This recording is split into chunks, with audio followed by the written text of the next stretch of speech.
All right, as promised and as announced earlier today, USC is back on 710. That includes football, men's basketball, women's basketball. And Jordan Moore, who joins us right now, has a part in all three of that. Part of the USC pregame show on the football side and the voice of the Trojans on both the men's and women's basketball team. Jordan, welcome back to 710. It is a thrill to have you on the program.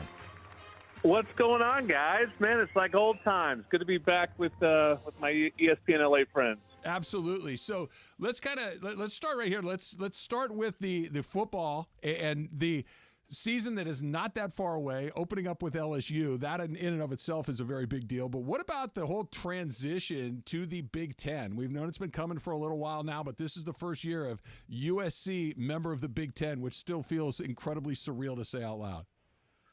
Yeah, it certainly does. But when it's football, the way I look at it, it's like you play a 12-game schedule, and it's in whatever conference you're playing, you're not playing every single team. So it's really just who you got on those 12 games. And the fun thing about this season is the schedule is just loaded. I mean, you laid out the top of it. I mean, it's going to start with LSU in Vegas. It's actually on that Labor Day Sunday, so USC will really have the whole stage to itself. Be the only big football game that day, and then the first Big Ten game is at Michigan at the Big House. That's the game 3 for USC. You got Wisconsin coming to the Coliseum, you have Penn State coming to the Coliseum, Nebraska coming to the Coliseum, Notre Dame too. So it's just it's a fun, exciting schedule, and I don't think we're going to be sitting in the middle of it going, oh man, I wish they were playing Washington State today. And there's certainly some bittersweet to leaving the Pac-12, and I think that'll come up throughout the year, and some of those things that we will miss. But I think when you look at the football schedule, it's pretty exciting. All right, Jordan, I know you love going to Corvallis, but looking at the rest of the schedule. Who doesn't? It's a great place. Eugene in November, amazing when it's raining. But losing some of those rivalries, it does suck for USC, but what they gain, the Michigans, the Penn States, what you can have for the conference. For you as a broadcaster, how excited are you?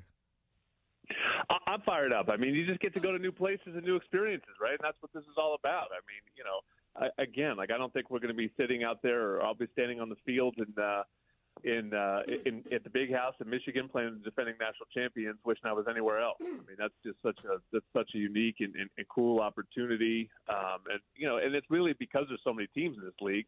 It's going to sort of roll out over 2-3 years. You'll have your first trip to Ohio State.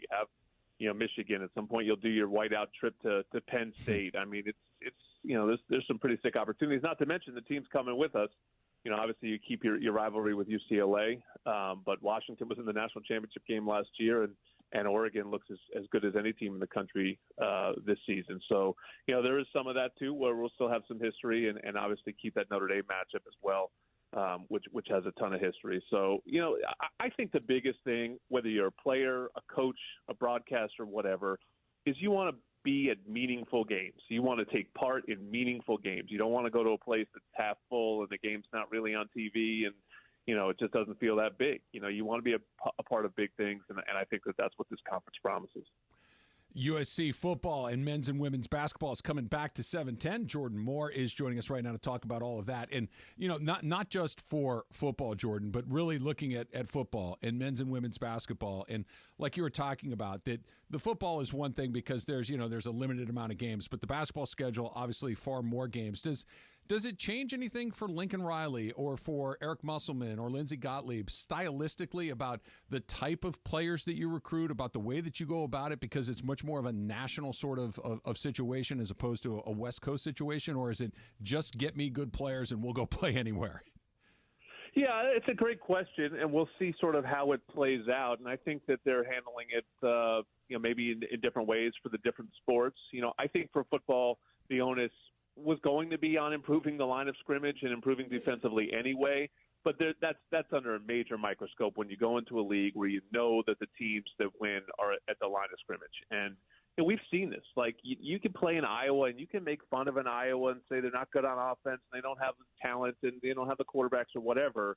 We saw Iowa not too long ago beat us up in a Holiday Bowl just by owning the line of scrimmage, right? So there are teams like that in this league, and And I think Lincoln Riley's focus has been entirely on that. He's revamped his entire defensive staff. He's brought in a ton of players in the portal, mostly on the defensive side. So, there's always belief that, Lincoln Riley offense is going to score points, and I think that nothing changes in the Big Ten in that regard. But they do need to get better there, and they do need to be ready for the physical style of play that's coming their way. I think the same is true of Eric Musselman on the men's basketball side. Men's basketball in the Big Ten, kind of a grind, physical, lower scoring. I think that sort of plays kind of into who Muss is as a coach. He's certainly a defensive-first coach, man-to-man guy. So he's building out this sort of older, longer, bigger team, bigger in terms of like every position, not necessarily, one big 7-footer in the middle kind of roster. So we'll see how that plays out. And he has talked about, hey, you do need increased depth, especially if you're going to go on some of these longer road trips and you're going to, maybe not have the legs that you would want, if you're playing, in the middle of the country and it's cold and you have, long flights to and from. So I think he's thinking about it that way. And then when it comes to Lindsey Gottlieb, this probably goes for UCLA too. I think the Big Ten just brought in the top 2 teams in women's basketball for their league. Obviously Caitlin Clark leaves, and so you lose that sort of expect to lose Iowa as a power. You're looking at USC and UCLA probably preseason 2-4 or 2-3 kind of thing. So the power of college women's basketball right now outside of South Carolina is sitting in Los Angeles. And so you bring in Juju Watkins and what they have. I don't think they're worried about fitting the league. I think the league's going to be worried about fitting how to deal with this USC women's basketball team. All right, Jordan Moore, you and I go way back. I think you're way back, like almost 20 years when young broadcasters doing high school games trying to find a gig. All right, I know you do USC sidelines, but you have a lot of roles at USC. What's your job? What do you do, man? And can I get one? I do try to stay busy around here. I've been here for a while. As Beto said, don't put a number on it, Beto. We do go. We do go pretty far back, but yeah, I've been at USC for 14 years now. Wow. So I think I'm going into my 14th football season here. So my role on my day job is as chief creative officer, which is basically means I lead our creative team. And there's so much that goes behind the scenes. A lot of arms races in collegiate athletics, and one of them is on the creative side where you need a lot of graphic designers, a lot of talented video people, a lot of social media pros and photographers and all that. So, lead that team during the day and then moonlight at night calling these games. So USC is a place I'm from New Jersey, so I came all the way across country many years ago to go to school. Arrived at USC the same time as Pete Carroll, and pretty good timing there. Fell in love with the place, and basically haven't left since. Jordan Moore joining us here on Trav and Slee. Beto is in for Slee today. Real quick, one last one for me, Jordan. What are your expectations, both the realistic expectations and best case scenario for Bronny James if/when he gets drafted in the NBA? Yeah, listen, I was impressed by Bronny. I mean, the year couldn't have gone worse in several ways. I mean, obviously for him, the health issue that he suffered in the summer leading up to it cost him his entire offseason, and he sort of got on the train while it was moving, which is hard enough for anybody, let alone a freshman, coming up into college basketball. And it was just a mess of a year. Like, it just was not a good year for USC. There was so much hype and expectations, and that team just never came together in the way that we hoped it would. So, in that sense, it's a little harsh to sort of judge and nitpick every single thing that you saw from him. At the same time, did you see anything that said one and done college basketball player? No. I mean, that's just not, what the profile that he was able to put out in his first season. So, I think that the belief for that camp is that, that they can use their situation to get him in the league, to get him in a good situation, and from there have him develop at the professional level in a way that maybe they feel will be better than him developing at the college level. I think that's pretty much the situation. But Bronny's a really bouncy athlete. He's got a good feel for the game. He's sort of a combo guard. He's not a pure point guard, but I do think the best part of his game is sort of as a connector more than as a pure scorer. He didn't shoot it particularly well, but the shot looks good.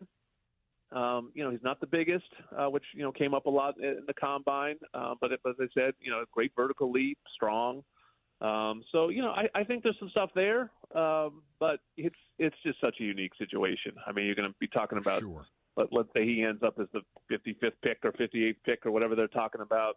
You know, you will never have a person picked there under the kind of microscope that he's going to be under. So it's going to be unique, and I'm curious to see how it plays out. But he's a really high character kid. He's a good teammate. He's pretty low maintenance considering, you know, all the stuff that comes with him. Really, none of the maintenance has anything to do with him. So he was great to be around, and I'm kind of happy he's leaving because it makes him a Trojan for life. And so now we can sort of follow him as a Trojan in the league. USC football, men's basketball, women's basketball, all coming back to 710, starting with football season here in just a couple of months. Jordan Moore, you will hear him all over the place right here on 710. Jordan, it's a pleasure. Good talking with you again. Thank you, boys. Look forward to continuing the partnership, and I'll see everyone down the road. And just looking forward to it. Number one collegiate brand in Los Angeles is back on the number one sports station in Los Angeles. How it should be. Perfect. There it is. Perfect. I got nothing to add to that. Exactly right. Yeah. Exactly right. We'll talk some more USC. We got Sua Cravens is going to join us in the 12 o'clock hour, so make sure you're sticking around for that. We'll get into the USC football program as well. Factor Cap is coming up next. Beto is in for Slee. It's Trav and Slee, 7